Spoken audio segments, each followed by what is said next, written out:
এখন ফুটবল পাড়ায় একটা প্রশ্ন ঘুরে বেড়াচ্ছে। একই লিগ, একই দেশ, একই সময়, কিন্তু দুই ক্লাবের প্রেসিডেন্টের বক্তব্য কেন এত আলাদা? একদিকে রোনাল্ডোকে নিয়ে বিরক্তি, হতাশা, চাপ, অন্যদিকে মেসিকে নিতে ফাঁকা চেক নিয়ে বসে থাকা আত্মবিশ্বাস। এই দুই মন্তব্য শুনে ফুটবল পাড়ায় আগুন না লাগে কি পারে? একদিকে আল নাসার, একদিকে হতাশ প্রেসিডেন্ট। একদিকে দেখা যাচ্ছে আল নাসারের প্রেসিডেন্ট পকেটে টাকা খরচ করে মাথায় হাত দিয়ে বসে আছেন। কারণ কি? প্রায় $600 মিলিয়ন খরচ করেছেন শুধু একজন খেলোয়াড়ের জন্য, ক্রিশ্চিয়ানো রোনাল্ডো। কিন্তু প্রশ্ন হচ্ছে, এই $600 মিলিয়ন খরচ করে আল নাসের কি পেল? কোনো বড় ট্রফি? না। কোনো ঐতিহাসিক সাফল্য? না। দলের খেলার মানে বিপ্লব? না। পেল শুধু সুই সেলিব্রেশন। $600 মিলিয়ন দিয়ে শুধু সেলিব্রেশন? সত্যি করে বলো তো, $600 মিলিয়ন খরচ করে যদি শুধু সুই দেখতে হয়, তাহলে এটা কি ফুটবল নাকি সার্কাস?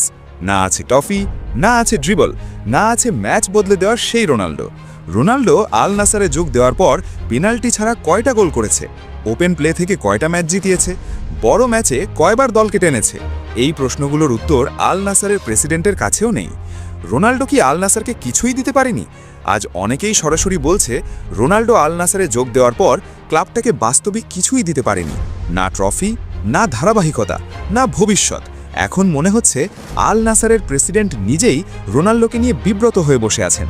টাকা তো গেছে, কিন্তু ফল কোথায়? অন্যদিকে আল ইত্তেহাদ সম্পূর্ণ উল্টো চিত্র। এখন চোখ ফেরাও অন্যদিকে। আল ইত্তেহাদ, এখানে কোনো হতাশা নেই, কোনো মাথায় হাত নেই, বরং আল ইত্তেহাদের প্রেসিডেন্ট একেবারে শান্তভাবে ফাঁকা চেক নিয়ে বসে আছেন। কার জন্য? লিওনেল মেসির জন্য। আল ইত্তেহাদ প্রেসিডেন্টের বিস্ফোরক মন্তব্য। আল ইত্তেহাদের প্রেসিডেন্ট প্রকাশ্যে বলছেন, মেসি যদি আল ইত্তেহাদে স্বাক্ষর করতে চান, আমি তাকে একটি ফাঁকা চেক দেব। যে পরিমাণ অর্থ চান নিজেই লিখবেন, এমনকি তার পছন্দের যে কোনো মেয়াদের জন্য আজীবনের চুক্তিও করা যাবে। এই কথা শোনার পর ফুটবল পাড়ায় আগুন না লাগলে তো কি হবে?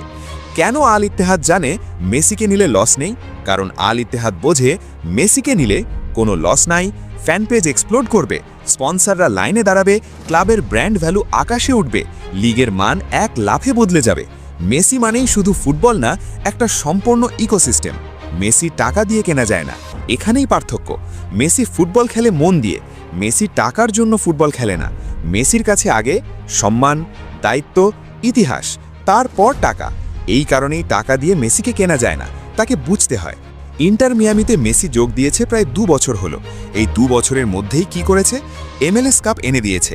যে ইন্টার মিয়ামি ছিল লিগের সবচেয়ে দুর্বল দলগুলোর একটি, সেই দলই আজ চ্যাম্পিয়ন। এইটাই মেসি। মেসি যেখানে যায় সেখানেই সফল হয়।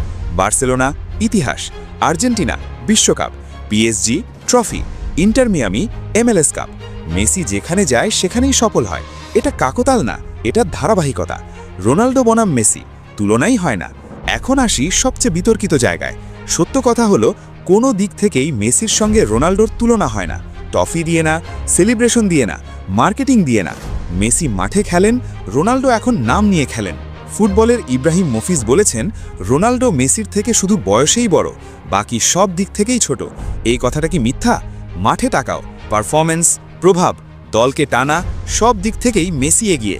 এই কারণেই আল ইত্তেহাদ মেসিকে চায়। আল ইত্তেহাদ জানে, মেসিকে নিলে তারা হারবে না, তারা আলোচনায় থাকবে, তারা ইতিহাসের অংশ হবে। আর এই কারণেই ফাঁকা চেক নিয়েও তারা নিশ্চিন্ত। একদিকে $600 মিলিয়ন খরচ করে হতাশা, আরেকদিকে ফাঁকা চেক দিয়েও আত্মবিশ্বাস।